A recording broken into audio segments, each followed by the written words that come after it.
Saya itu ditanya ya, minggu lalu, itu diskusi minggu lalu. Saya menjelaskan sesuatu, waktu itu saya in the zone ya. Terus saya bilang nanti saya tulis deh, ya, supaya kalian ngerti maksudnya apa.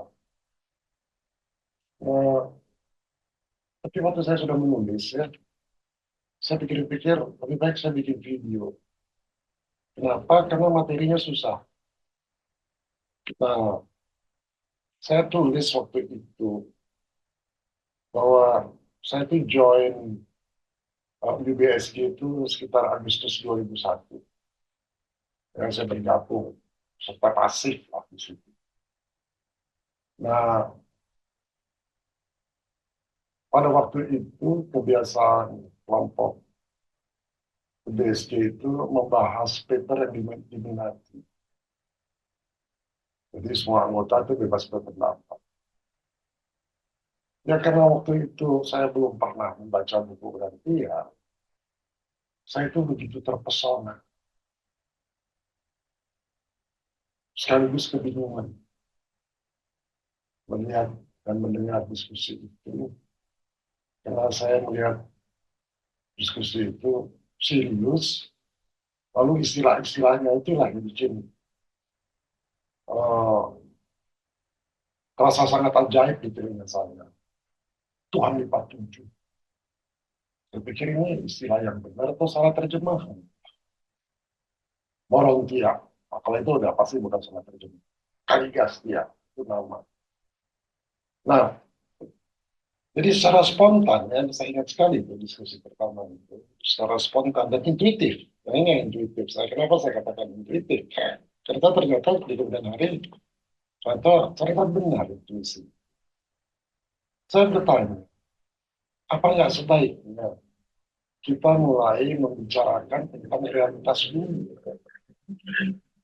Kalau bicara mengenai Tuhan 47, Morontia, Kaligastia, itu kan semua realitas. Gimana terjadinya mereka itu? Oleh karena itu saya mengusulkan. Jadi kalau kita sudah memahami jenis-jenis realitas itu berbeda, mungkin akan lebih mudah memahami istilah-istilah yang di kuping saya waktu itu masih asing. Eh, Usulan saya itu ya tidak disetujui, karena alasannya sederhana aja. Sudah ada rencana untuk kita sudah menentukan rencananya untuk membaca paper ini, dan membahas beberapa paper tertentu. Nanti pada waktunya lah dalam bahasa yang diusulkan, itu waktu itu jawaban. Nah, cerita itu flashback lagi ke saya ya. Kenapa? Karena ada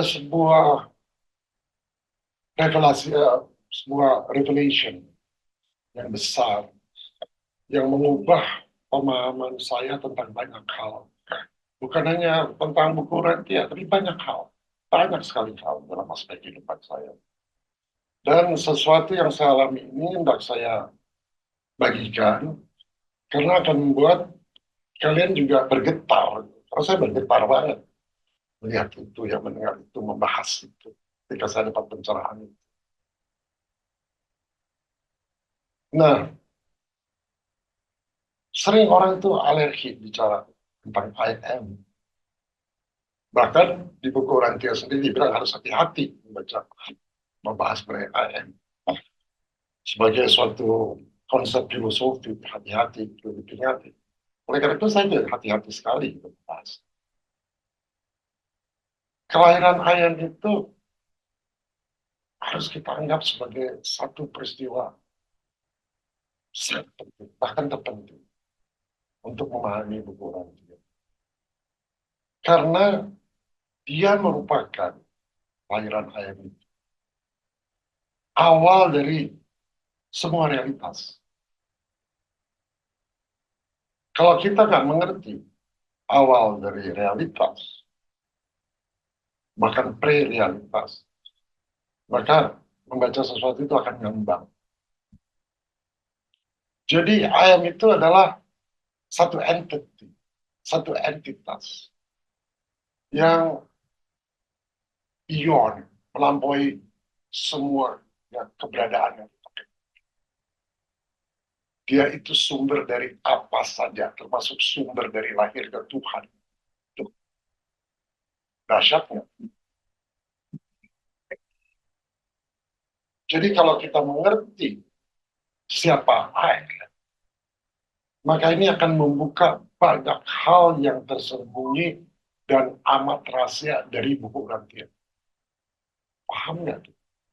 Betapa signifikannya. Dan kalau kita bisa membaca atau membuka hal-hal yang tersembunyi dan amat rahasia di buku gantian, maka ini akan membawa perubahan ke diri kita yang begitu signifikan dalam kehidupan kita. Luar biasa. Gak pakai latihan-latihan. Gak pakai meditasi-meditasi yang harus begini-begini. Kita paham, berubah. Otomatis. Nah, jadi, pemahaman dasar ini saya kira penting untuk saya share. Dan mungkin saya akan tuangkan dalam beberapa tulisan atau video. Atau dua-duanya. Ya, entah bagaimana nanti. Kita berteman. Nah, kalau kita sudah memahami pemahaman dasar ini, maka akan lebih mudah bagi kita untuk menghubungkan dan memahami konsep-konsep di paper mana aja, di mana aja. Kita paham, oh ini yang ini yang ini. Nggak perlu ngapal. Nah, untuk itu, ada beberapa terminologi, misalkan pernah bikin glosari, kalian masukin aja itu sebagai glosari terminologi saya mau bahas. Itu perlu dipahami terlebih dahulu. Ya.